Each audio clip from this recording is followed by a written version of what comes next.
শুক্রবারে যখন ভূমিকম্প হয় তখন আমরা রাস্তায় দাঁড়িয়ে থাকি, তো এরকম পাখি উড়া আকাশে দেখতে পাই। তো দেখার পরে তো পুরো অবাক হয়ে যাই। আসসালামু আলাইকুম এভরিওয়ান, সবাই কেমন আছো? আশা করি অনেক ভালো আছো।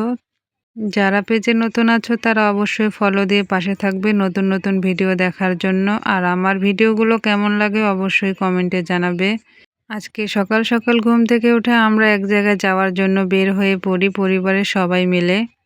তো এখানে আসার পর আমরা একটা ভুল রাস্তায় চলে গেছিলাম। তো রাস্তাটা এতটাই ভুল হয়েছিল যে আমরা ভিতরে চলে গেছিলাম। যেই জায়গায় যাব ওই জায়গাটা খুঁজেই পাচ্ছিলাম না। তো এদিকে ওইদিকে ছোটাছুটি করছিলাম। এটা একবারে ভিতরে চলে এসেছিলাম। আমরা যাব শহরে, এসে পড়েছি ভিতরের দিকে। তো এখান থেকে আবার আরেক দিকে যাব। এখন এখান থেকে ফেরিঘাট পার হয়ে আমাদের ওই পারে যেতে হবে। এখানে ফেরিঘাটে উঠে পড়লাম। উঠে তো এই ভিউটা আমার অনেক ভালো লাগছিল।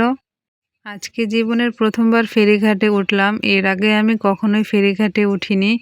ওঠার পরে তো এখানেও দেখতেছি বাইক সবকিছুই ছিল এখানে। কিছু কিছু মুহূর্ত আসলে অনেক ভালোই লাগে, যেটা প্রকাশ করা যায় না। ফেরিঘাটে ওঠার আমার অনেক ইচ্ছা ছিল, সেই ইচ্ছাটাও আজকে পূর্ণ হয়ে গেল।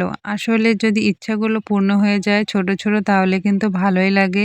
ফেরিঘাট পার হয়ে এখানে দাঁড়িয়েছিলাম, তো ভূমিকম্প অনুভূতি হয়েছিল। এখানে দেখো আকাশে পাখিও উঠছিল, দেখে তো একদম ভয়ানক অবস্থা লাগছিল চারপাশে। আরেকদিকে এখানে আগুন লেগেছিল। তো আমরা এইদিকে এই রাস্তা দিয়ে যাচ্ছিলাম। তো সেই জায়গায় চলে আসলাম যে জায়গায় আসার কথা ছিল আমাদের। আমরা চলে এসেছিলাম নারায়ণগঞ্জের বান্টি বাজারে অনন্যা ফ্যাশন হাউজে।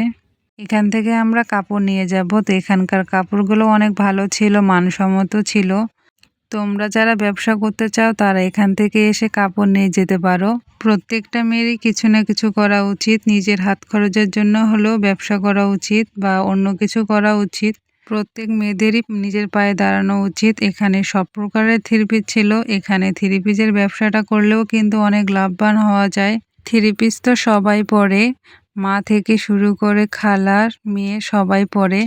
তো এই থ্রি পিসের ব্যবসাটাই মনে হয় ভালো চলবে। আমরা একটা এখানে হোটেলে চলে আসলাম। আসার পরে দুপুরে খাওয়াটা খেয়ে ফেললাম, কারণ সকালে এসেছি তেমনভাবে কিছু খাওয়াই হয়নি। তো খাওয়া শেষে আমরা এখন বাসার দিকে চলে যাচ্ছি। আজকে অনেক ঘুরলাম, অনেক মজাও করলাম, আবার অনেক কষ্ট হয়েছে রাস্তায়। আজকে অনেক কিছুই শিখলাম, জানলাম। আসলে রাস্তা ভুল করে যদি আরেক দিকে চলে যাওয়া যায় অনেক কষ্টই লাগে।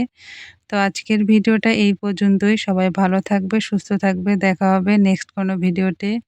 আল্লাহ হাফেজ। আসসালামু আলাইকুম।